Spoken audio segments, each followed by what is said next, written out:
നമ്മൾ ഈ ക്ലാസ്സിൽ ഡിസ്കസ് ചെയ്യാൻ പോകുന്നത് ഒരു ഫൈനൈറ്റ് ഡയമെൻഷണൽ വെക്റ്റർ സ്പേസിൻ്റെ ഡയമെൻഷൻ എന്താണ് എന്നാണ്. ആദ്യം theorem 4.5.1 statement all bases for a finite dimensional vector space have the same number of vectors. ഒരു ഫൈനൈറ്റ് ഡയമെൻഷണൽ വെക്റ്റർ സ്പേസ് അതെന്താണെന്ന് നമുക്കറിയാം. ഒരു വെക്റ്റർ സ്പേസ് ഫൈനൈറ്റ് ഡയമെൻഷണൽ എന്ന് പറയണമെങ്കിൽ ആ വെക്റ്റർ സ്പേസിനെ finite number of elements use ചെയ്ത് സ്പാൻ ചെയ്യുവാൻ സാധിക്കണം. അപ്പോൾ അങ്ങനെയുള്ള ഒരു വെക്റ്റർ സ്പേസിൻ്റെ ബേസിസ് എന്താണെന്ന് ലാസ്റ്റ് സെക്ഷനിൽ നമ്മൾ പഠിച്ചിട്ടുണ്ടായിരുന്നു. അതുപോലെ തന്നെ ഒരു വെക്റ്റർ സ്പേസിൻ്റെ ബേസിസ് യുണീക്ക് അല്ല, സെയിം വെക്റ്റർ സ്പേസിന് ഒന്നിൽ കൂടുതൽ ബേസിസ് ഉണ്ടായിരിക്കാം എന്ന് നമ്മൾ ലാസ്റ്റ് സെക്ഷനിൽ പഠിച്ചിട്ടുണ്ടായിരുന്നു. ഈ തിയറത്തിൽ പറയുന്നത് ഒരു വെക്റ്റർ സ്പേസിൻ്റെ എല്ലാ ബേസിസ് എടുത്താറ്റിലും എല്ലാറ്റിലും സെയിം നമ്പർ ഓഫ് വെക്റ്റേഴ്സ് ആയിരിക്കും, അതായത് സെയിം നമ്പർ ഓഫ് എലമെൻറ്റ്സ് ആയിരിക്കും ഉണ്ടായിരിക്കുക എന്നാണ്. ഈ തിയറത്തിൻ്റെ പ്രൂഫ് സെക്ഷൻ 4.5ൻ്റെ ലാസ്റ്റിലാണ് പറയുന്നത്. നമുക്ക് പിന്നീട് ഡിസ്കസ് ചെയ്യാം. ഡയമെൻഷൻ്റെ ഡെഫിനിഷൻ നോക്കാം. The dimension of a finite dimensional vector space V is denoted by dim of V and is defined to be the number of vectors in a basis for V. നമ്മൾ നേരത്തെ തിയറത്തിൽ പറഞ്ഞു ഒരു finite dimensional vector സ്പേസിൻ്റെ എല്ലാ ബേസിസിലും same number of vectors ആയിരിക്കും ഉണ്ടായിരിക്കുക.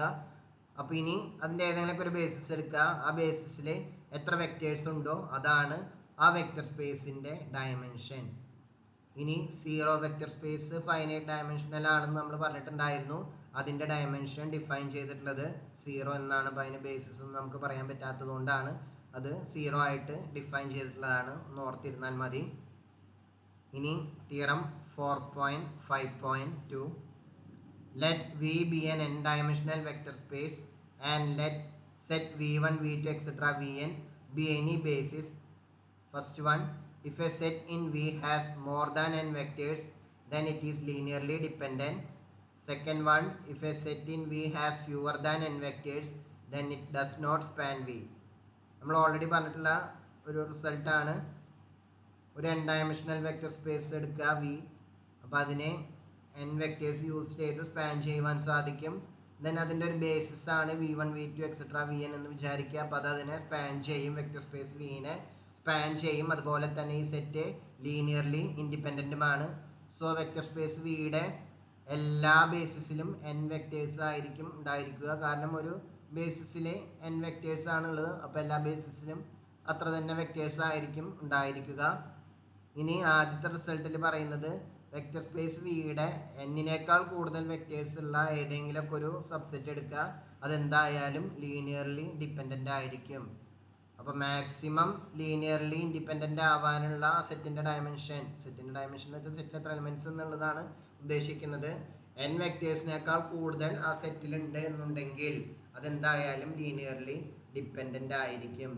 അതേപോലെ തന്നെ എന്നിനേക്കാൾ കുറവ് വെക്റ്റേഴ്സ് ഉള്ളൊരു സെറ്റ് എടുത്തു കഴിഞ്ഞാൽ അതൊരിക്കലും വിനെ സ്പാൻ ചെയ്യുകയില്ല. ഇത് രണ്ടുമാണ് തിയറം 4.5.2ൽ പറയുന്നത്. അതിൻ്റെ പ്രൂഫ് നമുക്ക് പഠിക്കാനില്ല, നമ്മൾ ഓൾറെഡി പറഞ്ഞിട്ടുള്ള ഒരു റിസൾട്ട് ആയിരുന്നു.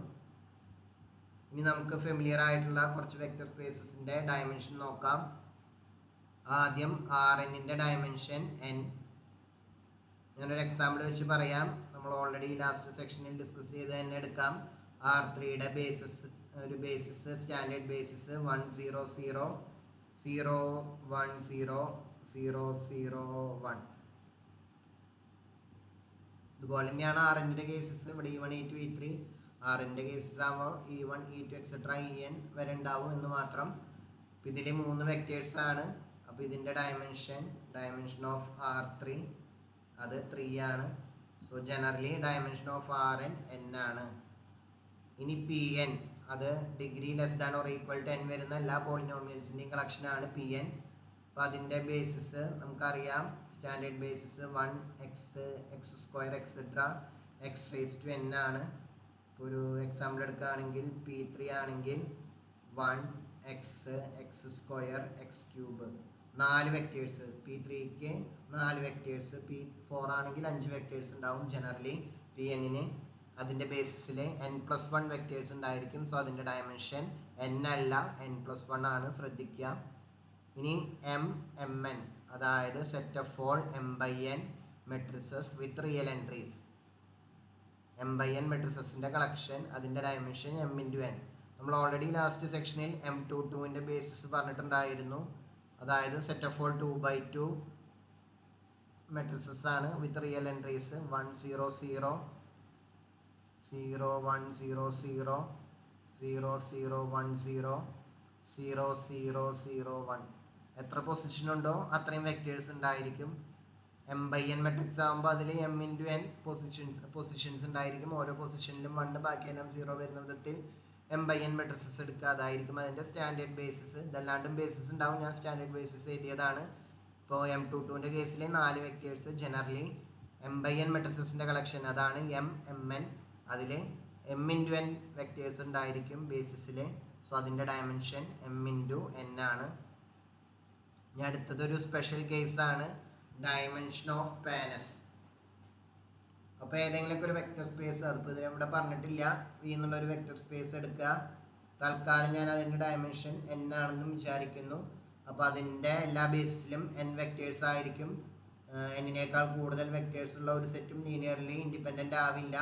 n-നേക്കാൾ കുറവ് വെക്റ്റേഴ്സ് ഉള്ള ഒരു സെറ്റ് യൂസ് ചെയ്തിട്ട് വീനെ നമുക്ക് സ്പാൻ ചെയ്യുവാനും സാധിക്കുകയില്ല.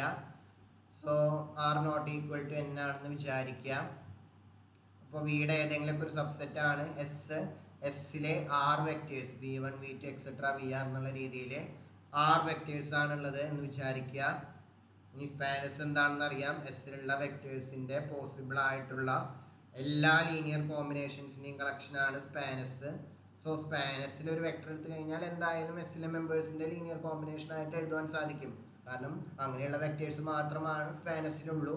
സ്പാനസിലുണ്ടാവുക എസ്സിലുള്ള വെക്റ്റേഴ്സിൻ്റെ പോസിബിൾ ആയിട്ടുള്ള എല്ലാ ലീനിയർ കോമ്പിനേഷൻസും. സോ അതിലുണ്ടാവുക ഇതിലത്തെ വെക്റ്റേഴ്സിൻ്റെ ലീനിയർ കോമ്പിനേഷൻസ് മാത്രമാണ്. സോ എസ്സിലെ ഏത് വെക്റ്റർ എടുത്താലും സ്പാനസിലെ ഏത് വെക്റ്റർ എടുത്താലും എസ്സിലെ വെക്റ്റേഴ്സിൻ്റെ ലീനിയർ കോമ്പിനേഷൻ ആയിട്ട് നമുക്ക് ഉറപ്പായിട്ട് ട്രിവിയലി പറയാവുന്ന കാര്യമാണ്. സോ ഇതിൽ നിന്ന് ഉദ്ദേശിക്കുന്നത് എസ് എന്നുള്ളത് സ്പാനസിനെ സ്പാൻ ചെയ്യും. എസ് എന്നുള്ള സെറ്റ് സ്പാൻ ഓഫ് എസ്സിനെ സ്പാൻ ചെയ്യും. ട്രിവിയലി നമുക്കറിയാവുന്ന കാര്യം തന്നെയാണ്. ദെൻ ഒരു അഡീഷൻ, ഒരു പ്രോപ്പർട്ടിയും കൂടി, എസ്സിലുള്ള വെക്റ്റേഴ്സ് ലീനിയർലി ഇൻഡിപെൻഡൻ്റ് ആണെന്ന് വിചാരിക്കുക. അപ്പോൾ എന്തായാലും r<n ആവണം. അപ്പോൾ എസ്സിലുള്ള വെക്റ്റേഴ്സ് ലീനിയർലി ഇൻഡിപെൻഡൻറ്റും കൂടി ആണെങ്കിൽ ഓൾറെഡി ഇത് സ്പാനസിനെ സ്പാൻ ചെയ്യും. പ്ലസ് എസ്സിലുള്ള വെക്റ്റേഴ്സ് ലീനിയർലി ഇൻഡിപെൻഡൻറ്റും കൂടി ആണെങ്കിൽ അതെന്തായാലും സ്പാനസിൻ്റെ ബേസിസ് ആവും. എസ് എന്നുള്ളത് സ്പാനസിൻ്റെ ബേസിസ് ആവും. അവിടെ നമുക്ക് ഉള്ള കണ്ടീഷൻ ഇതാണ്, ലീനിയർലി ഇൻഡിപെൻഡൻ്റ് ആവണം. അല്ലാത്ത കേസിൽ പറയാൻ പറ്റില്ല. എസ് എന്നുള്ളത് ലീനിയർലി ഇൻഡിപെൻഡൻ്റ് ആണെങ്കിൽ എസ് സ്പാനസിനെ സ്പാൻ ചെയ്യുകയും അതുപോലെ തന്നെ അത് സ്പാനസിൻ്റെ ഒരു ബേസിസ് ആവുകയും ചെയ്യും. അപ്പോൾ അതിൽ r വെക്റ്റേഴ്സ് ആണ്. സോ സ്പാനസ് അതൊന്ന് എലാബറേറ്റ് ചെയ്ത് എഴുതിയെന്ന് മാത്രം. എസ് തന്നെയാണ് ഇവിടെ എഴുതിയിട്ടുള്ളത്. സ്പാനസിൻ്റെ ഡയമെൻഷൻ ആ കേസിൽ r ആയിരിക്കും. എപ്പോൾ ഇതിലുള്ള വെക്റ്റേഴ്സ് എസ്സിലുള്ള വെക്റ്റേഴ്സ് ലീനിയർലി ഇൻഡിപെൻഡൻ്റ് ആണെങ്കിൽ. അപ്പോൾ ഒരു സ്പെഷ്യൽ കേസായിട്ട് ഓർത്ത് വയ്ക്കുക. ഇനി ഇമ്പോർട്ടൻ്റ് ആയിട്ടുള്ളത് dimension of A solution space. ഒരു സിസ്റ്റം ഓഫ് ഇക്വേഷൻ്റെ ഇവിടെ ഒരു ഹോമോജിനസ് സിസ്റ്റം തന്നിട്ടുണ്ട്. അതിൻ്റെ സൊല്യൂഷൻ സ്പേസിൻ്റെ ബേസിസ് അതുപോലെ തന്നെ ഡയമെൻഷനും നമ്മൾ കണ്ടുപിടിക്കാൻ പോകുന്നു. അതെങ്ങനെയാണെന്നുള്ളത് ഒരു എക്സാമ്പിളിലൂടെ നമുക്ക് മനസ്സിലാക്കാം. Find A basis and dimension of the solution space of the homogeneous system x1 + 3x2 - 2x3 + 2x5 = 0, 2x1 + 6x2 - 5x3 - 2x4 + 4x5 - 3x6 = 0, 5x3 + 10x4 + 15x6 = 0, 2x1 + 6x2 + 8x4 + 4x5 + 18x6 = 0. ഇവിടെ r unknowns ആണ്. x1 x2 x3 x4 x5 x6 r അൺനോൺസും 4 ഇക്വേഷൻസും ഉള്ള ഒരു linear സിസ്റ്റമാണ്. So ആ linear സിസ്റ്റത്തിൻ്റെ solution space അതൊരു vector space ആവും. അതിൻ്റെ ഒരു ബേസിസും അതുപോലെ തന്നെ അതിൻ്റെ ഡയമെൻഷനും. ബേസിസ് കിട്ടി കഴിഞ്ഞാൽ ബേസിസിൽ എത്ര വെക്റ്റേഴ്സ് ഉണ്ടോ അതാണ് അതിൻ്റെ ഡയമെൻഷൻ ആയിരിക്കുക. സോ ഈ ഒരു സിസ്റ്റം ഓഫ് ഇക്വേഷൻസിൻ്റെ സൊല്യൂഷൻ സ്പേസ് ആദ്യം കണ്ടുപിടിക്കുക. ദെൻ അതിൽ നിന്ന് അതിൻ്റെ സൊല്യൂഷൻ കണ്ടുപിടിക്കലാണ്.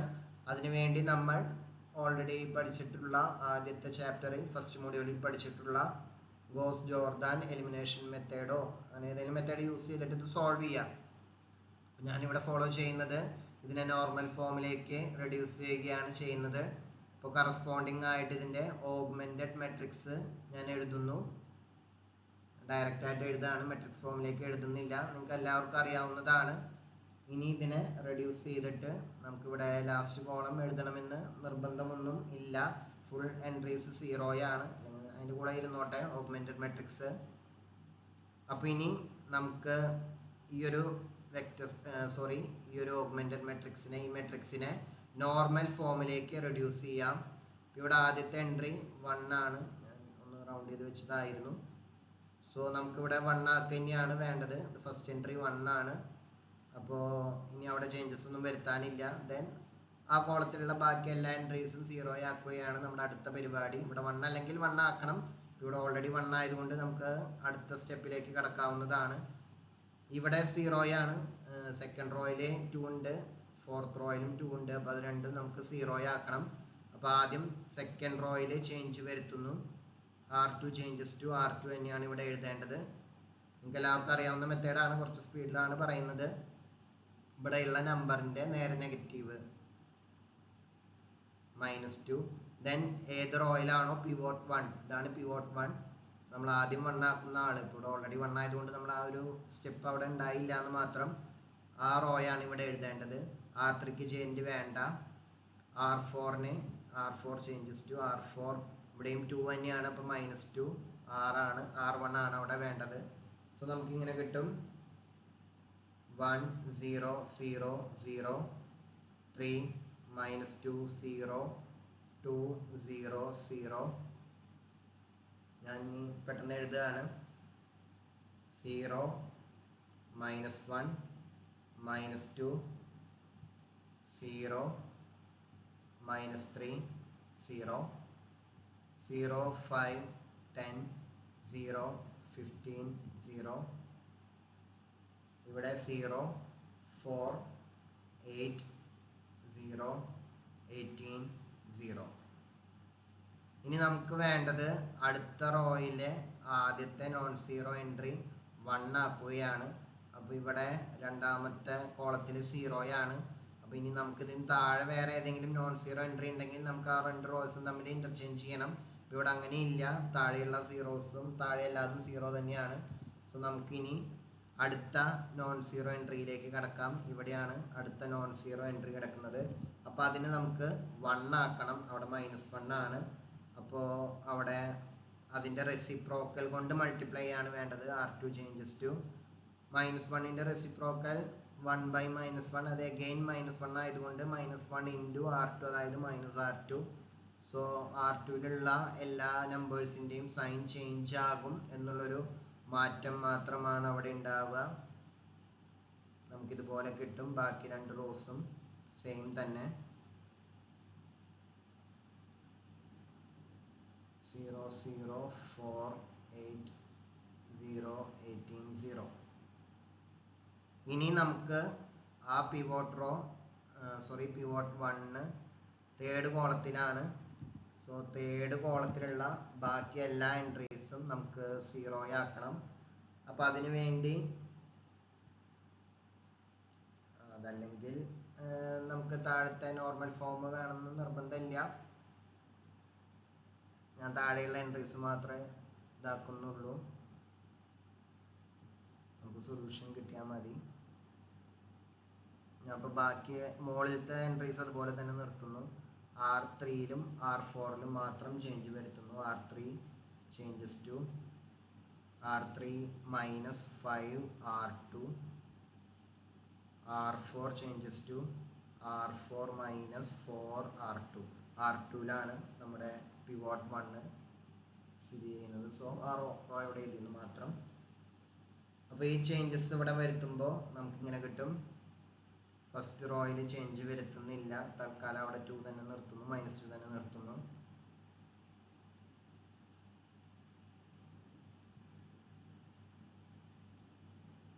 സീറോ 0 0 അത് ഫുള്ള് 0 ആയിട്ട് പോകും. നിങ്ങളൊന്ന് കാൽക്കുലേറ്ററിൽ ചെയ്ത് നോക്കിക്കോളൂ. 0 0 0 0 0 6 0. ഈ എൻട്രി ഇവിടെ നോൺ സീറോ എൻട്രി ഉണ്ട്.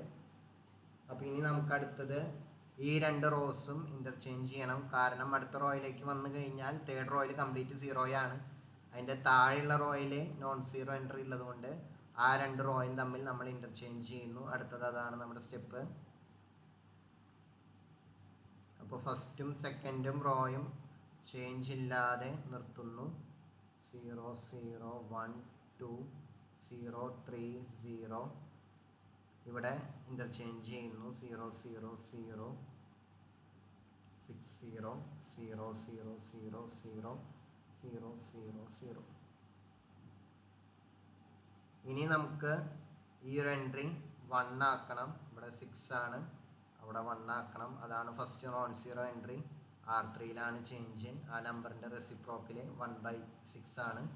അപ്പോൾ R3 changes to 1/6 R3. So അവിടെ 1 ആവും എന്നുള്ളൊരു ചേഞ്ച് മാത്രമേ ഉണ്ടാവുള്ളൂ.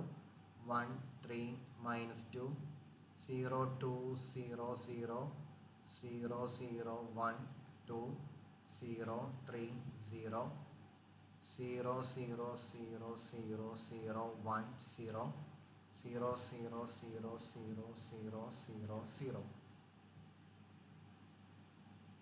അപ്പോൾ ഈ ഒരു ചേഞ്ച് മാത്രമേ അവിടെ ഉണ്ടായിരിക്കുകയുള്ളൂ. അപ്പോൾ ഇനി നമുക്കിതിനെ നമ്മുടെ തിരിച്ച് മെട്രിക്സ് ഫോമിലേക്ക് മാറ്റാം. ഇവിടെയുള്ള എൻട്രി ഞാൻ 0 ആക്കുന്നില്ല, അതുപോലെ തന്നെ നിർത്തുന്നു. ഇതിനെ മെട്രിക്സ് ഫോമിലേക്ക് മാറ്റുമ്പോൾ 1 3 -2 0 2 0 0 0 1 2 0 3 0 0 0 0 0 1 0 0 0 0 0 0 into x1 x2 x3 x4 x5 x6 equals 0 0 0 0. ഇങ്ങനെയാണ് അതിനെ തിരിച്ച് മെട്രിക്സ് ഫോമിലേക്ക് മാറ്റുമ്പോൾ. ഇനി ഇതിനെ വീണ്ടും കറസ്പോണ്ടിങ് ആയിട്ടുള്ള ലീനിയർ ഇക്വേഷൻസിലേക്ക് മാറ്റുകയാണെങ്കിൽ 1 into x1, so x1, 3 into x2 plus 3x2 minus 2x3 minus 2x3 plus 0 into x4 plus 2 into x5 plus 0 into x6 equal to 0. Then ഇവിടെ 0 into x1, 0 into x2, 1 into x3 plus 2 into x4 plus 0 into x5, 3 into x6 equal to 0. Last one, ഈ ലാസ്റ്റത്തെ raw നോക്കണ്ട, second last one 0 into x1, 0 into x2, അങ്ങനെ last x6 equal to 0. So x6 0 ആയതുകൊണ്ട് അതിവിടെ substitute ചെയ്ത് കൊടുത്തു കഴിഞ്ഞാൽ നമുക്ക് ഇക്വേഷൻസ് ഇങ്ങനെ റെഡ്യൂസ് ആവും. x1 plus 3x2 minus 2x3 plus 2x5 equal to 0. x3 plus 2x4 equal to 0. x6 equal to 0. അപ്പോൾ ഇത്രയും ആയിക്കഴിഞ്ഞാൽ നമുക്ക് ഇതിൽ നിന്ന് കറസ്പോണ്ടിങ് ആയിട്ടും ഇവിടെ ഇതിൻ്റെ റാങ്ക് 3 ആണ്. നമ്പർ ഓഫ് അൺനോൺസ് 6 ആണ്. ഓഗ്മെൻറ്റഡ് മെട്രിക്സിൻ്റെ റാങ്ക് 3 ആണ്. നമ്പർ ഓഫ് അൺനോൺസ് 6 ആണ്. So rank less than number of unknowns ആണ്. അതുപോലെ അവിടെ കുറവുള്ളത് 3 അൺനോൺസിൻ്റെ കുറവുണ്ട്. അപ്പോൾ അത് 3ൻ്റെ വ്യത്യാസമുണ്ട്. അപ്പോൾ നമുക്ക് 3 വേരിയബിൾസിന് ആർബിട്രറി ആയിട്ടുള്ള പാരാമീറ്റർ അസൈൻ ചെയ്ത് കൊടുക്കണം. ഓൾറെഡി x6 0 ആണ്. ഇനി നമുക്ക് ഏതെങ്കിലുമൊക്കെ x2ന് ഞാൻ എടുക്കുന്നു, 6ന് എടുക്കുന്നു. പിന്നെ നമുക്ക് ഇൻഡിപെൻഡൻ്റ്ലി കൊടുക്കാം x5, അതിന് s എന്ന് കൊടുക്കുന്നു. സോറി, x4ന് s എന്ന് കൊടുക്കുന്നു, x5ന് t എന്ന് കൊടുക്കുന്നു. നമ്മുടെ പിവോട്ട് 1 വരാത്ത പൊസിഷൻസ് ആണ് ഞാൻ ആർബിട്രറി വാല്യൂസ് കൊടുത്തത്. കാരണം നമ്മുടെ പിവോട്ട് 1s ലാസ്റ്റ് എഴുതുകയാണെങ്കിൽ നോട്ട് ചെയ്യുകയാണെങ്കിൽ x1ന് കറസ്പോണ്ടിങ് ആയിട്ട് ഫസ്റ്റ് കോളത്തിലുണ്ട്, തേർഡ് കോളത്തിലുണ്ട്. അപ്പോൾ x3 നമ്മൾ ഒഴിവാക്കി. പിന്നെ ലാസ്റ്റ് കോളത്തിലാണ് x6. അത് ഓൾറെഡി നമുക്ക് കിട്ടിക്കഴിഞ്ഞു. സോ x1നെയും x3നെയും ഒഴിവാക്കിയിട്ട് ബാക്കിയുള്ള കറസ്പോണ്ടിങ് അൺനോൺസിന് ആർബിട്രറി പാരാമീറ്റേഴ്സ് അസൈൻ ചെയ്ത് കൊടുക്കുന്നു. അപ്പോൾ ഇനി in terms of RST x1 എന്താണ് വരിക എന്ന് നോക്കണം. x1 എന്നുള്ളത് നമുക്ക് ഇതിൽ നിന്നും -3x2 + 2x3 -2x5 ഇങ്ങനെയാണ് നമുക്ക് കിട്ടുക. അപ്പോൾ -3x2 എന്ന് വെച്ചാൽ -3r + 2s 2. അപ്പോൾ x3 നമുക്കൊന്ന് കണ്ടുപിടിക്കണം. അപ്പോൾ അതവിടെ വെയിറ്റ് ചെയ്യാൻ. നമുക്ക് ഇത് ആദ്യം നോക്കാം. x3 = -2x4 ആണ്. അപ്പോൾ അതിൽ നിന്നും -2s എന്ന് കിട്ടും. അപ്പോൾ അതാണ് നമ്മളിവിടെ സബ്സ്റ്റിറ്റ്യൂട്ട് ചെയ്യേണ്ടത്. x3ക്ക് പകരം 2 × x3ക്ക് പകരം -2s. ഇനി x5ന് പകരം 2t. അപ്പോൾ അതൊന്ന് വൃത്തിയിൽ എഴുതുന്നു. x1 = -3r -4s -2t. x2 ഓർഡറിൽ എഴുതാണ് ആറും, x3 -2s-ഉം, x4 s-ഉം, x5 t-യും, x6 = 0-യും. അപ്പോൾ ഇതാണ് നമ്മുടെ സിസ്റ്റം ഓഫ് ഇക്വേഷൻസിൻ്റെ ജനറൽ സൊല്യൂഷനായിട്ട് നമുക്ക് കിട്ടുന്നത്. ഇനി നമുക്കിതിനെ കറസ്പോണ്ടിങ് ആയിട്ടൊരു വെക്റ്റർ സ്പേസ് ഉണ്ടായിരിക്കും. അതിൻ്റെ ബേസിസ് കണ്ടുപിടിക്കലാണ്. ഇനിയുള്ളതാണ് നമ്മൾ പുതിയതായിട്ട് പഠിക്കുന്നത്. ഇതിനൊരു 6 സ്റ്റെപ്പിലായിട്ട് എഴുതുകയാണ്.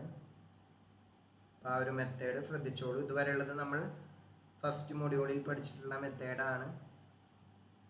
-3r -4s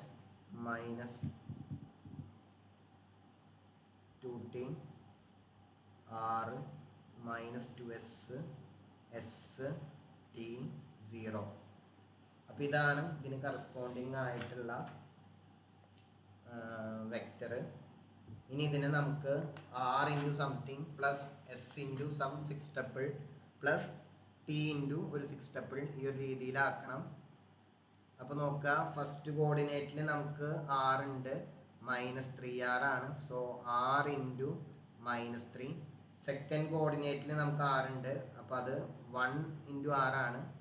തേർഡ് കോർഡിനേറ്റിൽ r ഇല്ല, ഫോർത്ത് കോർഡിനേറ്റിൽ r ഇല്ല, ഫിഫ്ത്ത് കോർഡിനേറ്റിൽ r ഇല്ല, സിക്സ്ത് കോർഡിനേറ്റിൽ r ഇല്ല. ഇവിടെ -3r ഉണ്ട്, അപ്പോൾ അതിന് -3. ഇവിടെ 1 × r ആണ്, അപ്പോൾ 1. ബാക്കി എല്ലായിടത്തും r ഇല്ലാത്തത് കൊണ്ട് അത് അങ്ങനെ എഴുതി. ഇനി അടുത്തത് +s × അടുത്ത പാരാമീറ്റർ s ആണ്. ഫസ്റ്റത്തേൽ -4 ഉണ്ട്, സെക്കൻഡിൽ 0 ആണ്, അടുത്തേൽ -2 ഉണ്ട്, അടുത്തേൽ 1 ഉണ്ട്, പിന്നെ 0 0. ഇനി ടിയുടെ കേസിലേക്ക് വരാം. ഫസ്റ്റത്തേൽ -2 ഉണ്ട്, സെക്കൻഡിലില്ല, തേർഡിലില്ല, ഫോർത്തിലില്ല, ഫിഫ്ത്തിൽ 1 ഉണ്ട്, സിക്സ്ത്തിൽ 0. സോ നമുക്കിതിനെ r × r6 vector +s × r6 മറ്റൊരു വെക്ടർ +t × r6 മറ്റൊരു വെക്ടർ അങ്ങനെ നമുക്ക് എഴുതാവുന്നതാണ്. അപ്പോൾ ഇതെന്ന് വെച്ചാൽ ഈ 3 വെക്ടേഴ്സ്, ഇതിന് ഞാൻ v1 എന്ന് വിളിക്കുന്നു. v1 എന്നുള്ളത് -3 1 0 0 0 0, v2 -4 0 -2 1 0 0, v3 -2 0 0 0 1 0. ഇങ്ങനെ 3 വെക്ടേഴ്സ്. അപ്പോൾ ഇത് ഞാൻ s = v1 v2 v3. ഇതാണ് നമ്മുടെ സൊല്യൂഷൻ സ്പേസിൻ്റെ സ്പാൻ ചെയ്യുന്നത്. ഇതാണ് നമുക്ക് ഇതിൻ്റെ എല്ലാ സൊല്യൂഷൻസും കണ്ടുപിടിക്കണമെങ്കിൽ r-നും s-നും t-ക്കും നമ്മുടെ കോഎഫിഷ്യൻ്റ് c1 c2-ന് പകരം r-ഉം s-ഉം t-യും ആയെന്ന് മാത്രം. ഇതിന് നമ്മൾ ആർബിട്രറി ആയിട്ടുള്ള റിയൽ നമ്പേഴ്സ് അസൈൻ ചെയ്യുമ്പോൾ നമുക്കിതിൻ്റെ നമ്മുടെ സിസ്റ്റം ഓഫ് ഇക്വേഷൻസിൻ്റെ പല പല സൊല്യൂഷൻസ് കിട്ടും. ഇൻഫൈനൈറ്റ്ലി മെനി സൊല്യൂഷൻസ് എന്നുള്ള കേസാണ്, യൂണിക് സൊല്യൂഷൻ അല്ല. ഇൻഫൈനൈറ്റ്ലി മെനി സൊല്യൂഷൻസ് എന്നുള്ള കേസാണ് ഇവിടെ വന്നിട്ടുള്ളത്. അപ്പോൾ നമുക്ക് എല്ലാ സൊല്യൂഷൻസും ഇതിൽ നിന്നും കണ്ടുപിടിക്കാവുന്നതാണ്, r-നും s-നും t-ക്കും. അപ്പോൾ അതിൻ്റെ ഉദ്ദേശിക്കുന്നത് v1 v2 v3യുടെ പോസിബിൾ ആയിട്ടുള്ള ലീനിയർ കോമ്പിനേഷൻസ് എല്ലാം നമ്മുടെ സൊല്യൂഷൻസ് ആണ്. സോ സൊല്യൂഷൻ സ്പേസ് എന്ന് വെച്ചാൽ പോസിബിൾ ആയിട്ടുള്ള എല്ലാ സൊല്യൂഷൻസിൻ്റെയും കളക്ഷനെയാണ് സൊല്യൂഷൻ സ്പേസ് എന്ന് പറയുന്നത്. അപ്പോൾ അതിനെ സ്പാൻ ചെയ്യുന്നത് ഈ ഒരു സെറ്റ് എസ് ആണ്. V1 V2 V3 ഇതുപോലെ എടുത്തു കഴിഞ്ഞാൽ ഇതാണ് അതിൻ്റെ സൊല്യൂഷൻ സ്പേസ്. അപ്പോൾ ഇനി സൊല്യൂഷൻ സ്പേസിൻ്റെ ബേസിസ് ആവണമെങ്കിൽ ഇത് ലീനിയർലി ഇൻഡിപെൻഡൻറ്റ് എന്നും കൂടിയും കാണിക്കണം. അപ്പോൾ അതിനു വേണ്ടി ഏതെങ്കിലും മെത്തേഡ് നിങ്ങൾ ഫോളോ ചെയ്താൽ മതി.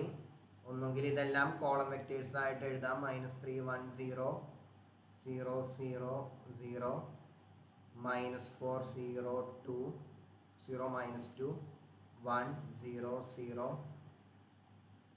-2 0 0 0 1 0. അപ്പോൾ ഇത് ലീനിയർലി ഇൻഡിപെൻഡൻ്റ് എന്ന് കാണിക്കണമെങ്കിൽ ഇതിൻ്റെ റാങ്ക്, അതായത് ഈ മെട്രിക്സിൻ്റെ ഇതിൻ്റെ കോളം വെക്റ്റേഴ്സ് ആയിട്ട് എഴുതുമ്പോൾ കിട്ടുന്ന മെട്രിക്സിൻ്റെ റാങ്ക്, ഇവിടെ 3 വെക്റ്റേഴ്സാണ്, റാങ്ക് = 3 എന്ന് കാണിച്ചാൽ മതി. അതിന് ഏത് മെത്തേഡ് വേണമെങ്കിലും നിങ്ങൾ ഫോളോ ചെയ്തോളൂ. ഒന്നുകിൽ ഇതിൻ്റെ ഏതെങ്കിലും 3x3 സബ് മെട്രിക്സ് എടുത്തിട്ട്, ചിലപ്പോൾ ഇതന്നെ എടുത്തു കഴിഞ്ഞാൽ നമുക്ക് കിട്ടുമായിരിക്കും, അതൊന്ന് ചെക്ക് ചെയ്ത് നോക്കിക്കോളൂ.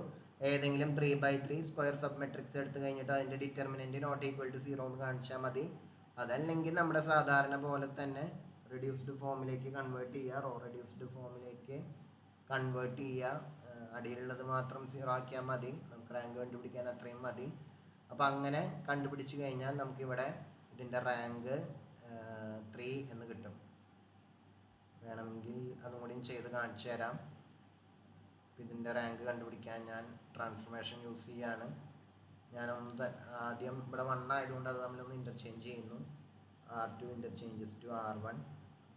അപ്പോൾ നമുക്കിങ്ങനെ കിട്ടും 1 0 0 -3 -4 -2 0 -2 0 0 1 0 0 0 1 0 0 0. ലാസ്റ്റത്തെ കിടക്കട്ടെ. ഇനി വേണ്ടത് ഇവിടെ 0 ആക്കാണ്. R2 ചേഞ്ചസ് ബാക്കിയെല്ലാം 0 ആയാണ്. R2 പ്ലസ് അവിടെ -3 ആയതുകൊണ്ട് +3, ഇതാണ് നമ്മുടെ പിവോട്ട്, +3 R1. നമുക്കിങ്ങനെ കിട്ടും 1 0 0 0 0 0 0. ഇവിടെ -4 പ്ലസ്, അപ്പോൾ അത് -4 തന്നെ, ഇവിടെയും 0 -2 തന്നെ വരും. അപ്പോൾ അവിടെ ചേഞ്ച് ഇല്ല. ഇവിടേക്ക് അതുപോലെ തന്നെ -2 0 1 0 0 0 1 0 0 0. ഇനി വേണ്ടത് ഇവിടെ 1 ആക്കുന്നു, അവിടെ 4 ആണ്, R2ലാണ്. അപ്പോൾ അതിൻ്റെ റെസിപ്രോക്കൽ -1/4 R2. നമുക്കിതുപോലെ കിട്ടും 1 0 0 0 0 0 0 0. ഇവിടെ 1 ആവും, ഇവിടെ -2/, അപ്പോൾ -1/2 എന്ന് വരും. ബാക്കി ഇവിടെ ഒന്നും ചേഞ്ച് ഉണ്ടാവില്ല. 1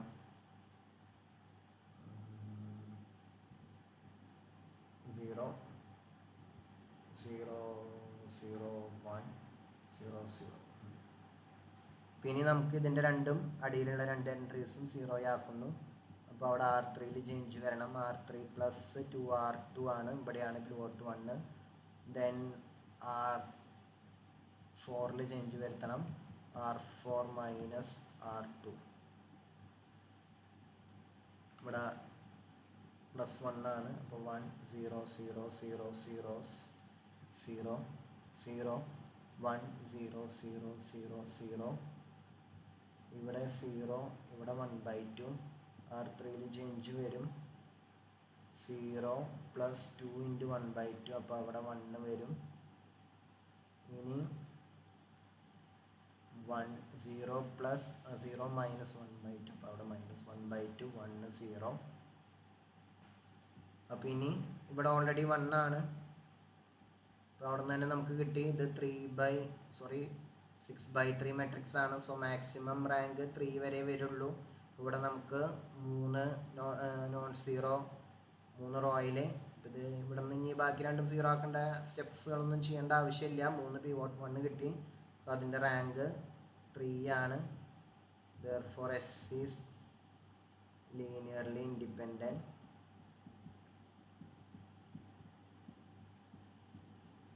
അപ്പം അത്ര ആയി കഴിഞ്ഞാൽ S is A basis for the solution space. അപ്പോൾ നമുക്ക് എസ് നേരത്തെ പറഞ്ഞത് തന്നെ അതിൻ്റെ ഡയമെൻഷൻ സൊല്യൂഷൻ സ്പേസിൻ്റെ ഡയമെൻഷനാണ് 3. ഇങ്ങനെയാണ് ഒരു സിസ്റ്റം ഓഫ് ഇക്വേഷൻസിൻ്റെ സൊല്യൂഷൻ സ്പേസിൻ്റെ ബേസിസും ഡയമെൻഷനും കണ്ടുപിടിക്കേണ്ടത്. ഇനി ഒരു കേസ് ഞാൻ പറയാം.